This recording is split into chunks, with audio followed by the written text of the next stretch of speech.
the land, joepags.com, Facebook, Twitter, Instagram, email, all right there, plus Newsmax TV. It's the Joe Pags Show. Glad to have you here. Really glad to have this guy on. It's Addison Smith.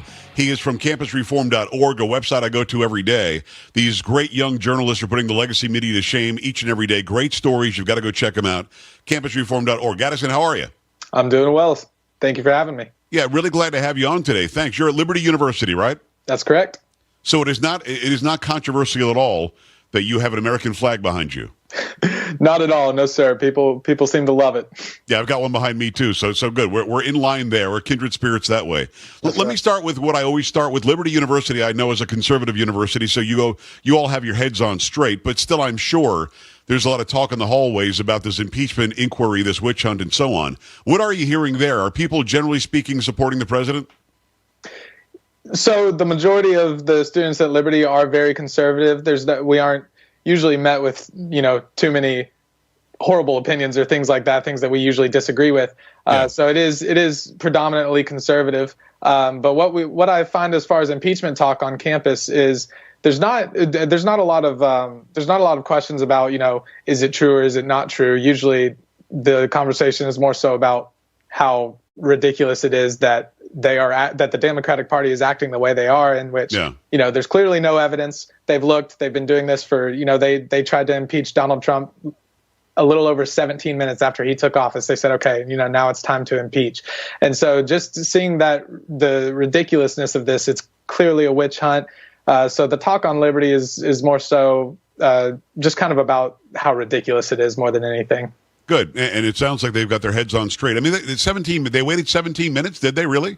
Yeah. So Don Jr. was actually on campus yesterday, and it was a real blessing to have him. He spoke at our convocation, and he said that his father they attempted to impeach him sometime between 17 or 20 minutes after he was sworn into office is when they started, planning all this out. So it's some pretty crazy stuff. Yeah, it really is. His Twitter handle is Addison_Smith49. Addison_Smith49. Go and follow him right now. It's Addison Smith from campusreform.org. Let's get into some of these stories you have for me. Nuttiness on campus. University responds to student outrage over some Halloween costume that an employee wore. What did the person wear? Where did this happen? So the gentleman was at the University of Illinois Springfield. The gentleman was wearing a sombrero and a mustache like that, impersonating a Hispanic individual. And he had his hands behind his back and was being arrested by a lady wearing a green hat.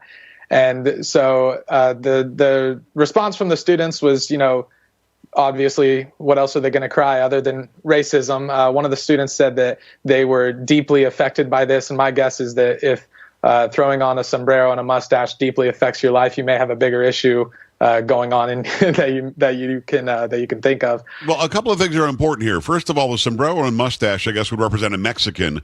So it's not a race thing. It's not about Hispanics. Somebody in Mexico wears a sombrero. Mm-hmm. And I guess the stereotype is they have nice facial hair. So I'm not really sure why that's an issue. I'm guessing the other person was a Border Patrol agent arresting the person. Yes, sir. That's right. And that's the thing that I ask myself as well is, is it then racist? A lot of people go to Mexican restaurants for birthday parties, and the people that work there, they put a sombrero on the individual, right, in celebration typically. And so is that now racist? Do we need to now call that down and condemn that? It just doesn't add up. Well, it doesn't. And also, by the way, sombrero means hat in Spanish. The idea that people don't wear hats like that there is actually incorrect. They do wear big, large hats to shield themselves from the sun. Many of them working outside all day long. If they didn't wear the hat, they'd be horribly burned.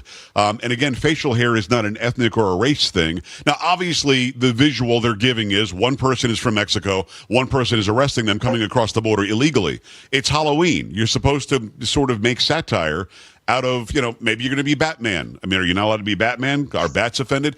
Maybe you're going to be, Wonder Woman. Yeah, I'm not really sure what you can and can't do. They're depicting something that is in place in today's society. In our pop culture, we talk about the border all the time. And one person obviously was representing himself as somebody from Mexico. The other person obviously representing themselves as law enforcement. You might be against the Border Patrol, and you maybe support the Mexican guy. So it's not really negative on either one, I wouldn't think. I just think it's a dumb Halloween thing. Are we going to get past this, or is it going to get worse, you think?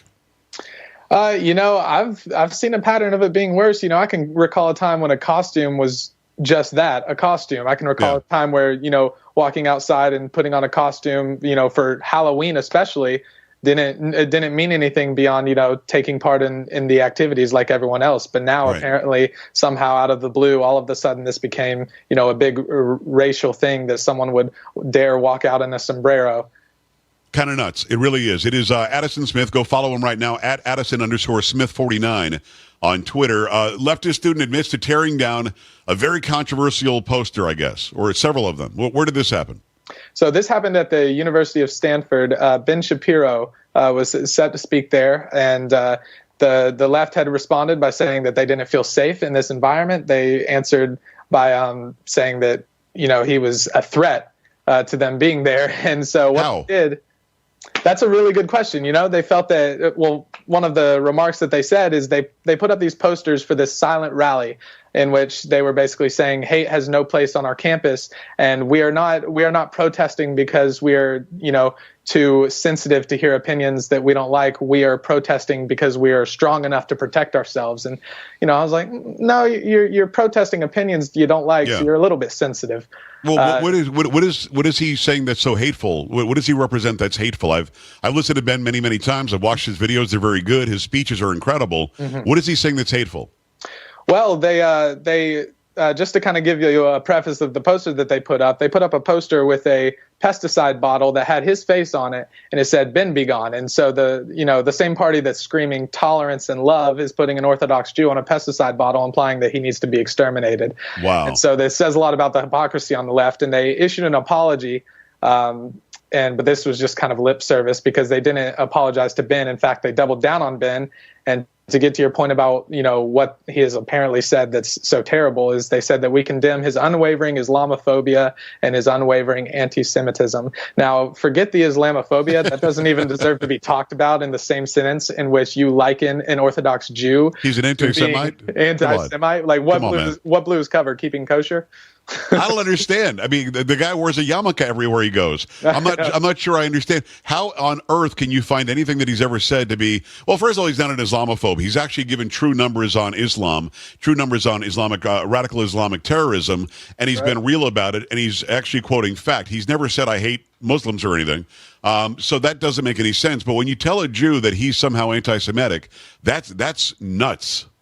That really is nuts. It's definitely crossing the line. And if you watch his speech at the University of Stanford, a large group of individuals got up in the middle of his speech while he was condemning Nazis and condemning racism. He was up there stating, that racism is evil, something that we can all agree on. Right. And they got up and started yelling. They started screaming and chanting, giving the typical go around, hey, hey, ho, ho, fill in the blank has got to go. And so at the very moment that he's condemning Nazis, and, he responded accordingly. He was so confused, and I don't blame him. He said, I'm literally up here condemning what you're mad at me for saying that I didn't condemn. It's kind of nuts. It is Addison Smith. He's from campusreform.org. Go to that website every day. There was another down some posters. What did the posters say, and what was so controversial about them? Yes, sir. So I believe I wrongly stated that the first one earlier was at the University of Illinois Springfield. That was actually this one where he went around tearing down the posters. The other one took place at the University of Minnesota Duluth. Right. Okay. So this student was tearing down Turning Point USA posters, and it said the most horrible, controversial, hateful thing ever: "I heart America." So he told that when asked about this, why? Because the person admitted to it, right? Yes, sir. Why did he do it? So his response, he tore them down and crumpled them up, and the Turning Point individuals confronted him and said, we've put a lot of hard work into this. Why are you going around tearing down our stuff? And, he said, I think Turning Point is disgusting. And, okay, stop right there. You can think whatever you want, but you shouldn't be destroying someone's property and infringing on their free speech. And he stated that he didn't think that this was a destruction of property. And how so? Whose property was it? That's what I'm saying. Does my poster belong to Dwayne Johnson? You can't. No. So, yeah, exactly. I don't know what else you would call it if you take someone's poster, crumple it up, and throw it in the trash. That seems a little destructive to me. But also the message, "I love America." What was his problem with that? Did he actually talk about that specifically, or just about Turning Point? They asked him if he loved America, and his response was simply no. And that says a lot about the environment in which college students are prosperous, the most open and accepting nation in the world. And let it be said right here that America is the greatest country ever to exist in the world. And the fact that an individual is so spoiled as to have the blessing of living in this beautiful land and say that you hate it, that says a lot about his character and a lot about the challenge that we're facing today with college students. And he's in a state university system that is subsidized by taxpayers, American taxpayers, but he hates America. The last question on that, and I always appreciate the time. It's campusreform.org's Addison Smith. Go follow him, Addison_Smith49 on Twitter. Any punishment for this destruction of property when you go around and do something that I would think is illegal? Shouldn't there be a legal issue, or is there not one? So far, to my knowledge, there's not anything that I've heard of, any punishment that this student is facing. And, we see this everywhere. Just recently, I covered an event last night in North Carolina State University in which Charlie Kirk and Laura Trump came to campus to give a speech at a Culture Wars event. Right. And the week before this, I met an individual who was spray painted in the face by someone on the left. He was a member of Turning Point, and he's actually the son of a GOP congressman. He was spray painted in the face, and they've tried pressing charges, and there's actually protests about pressing charges on assault. This is clearly an assault on an individual. Of course. And so, as to my knowledge, there's not been anything done about this, and it honestly doesn't surprise me. The university tends to pander to one side, and we all know that that's the left side, and we see that because of the university in which the man put on the sombrero and used that Halloween costume. The first thing the university did was releasing a statement saying that we're taking action and we're investigating. So you see it when someone on the left is offended or hurt, but then when someone on the right has their property physically destroyed, people tend to stay more silent on it. It's a real shame. By the way, there's nothing illegal about wearing a Halloween costume. Nothing whatsoever. That's right. I don't know what Halloween costume. Nothing whatsoever. He's from campusreform.org. Go follow him, Addison_Smith49, and that's on Twitter. He's at Liberty University. You guys have your heads on straight there, and I appreciate it. Let's do it again, okay?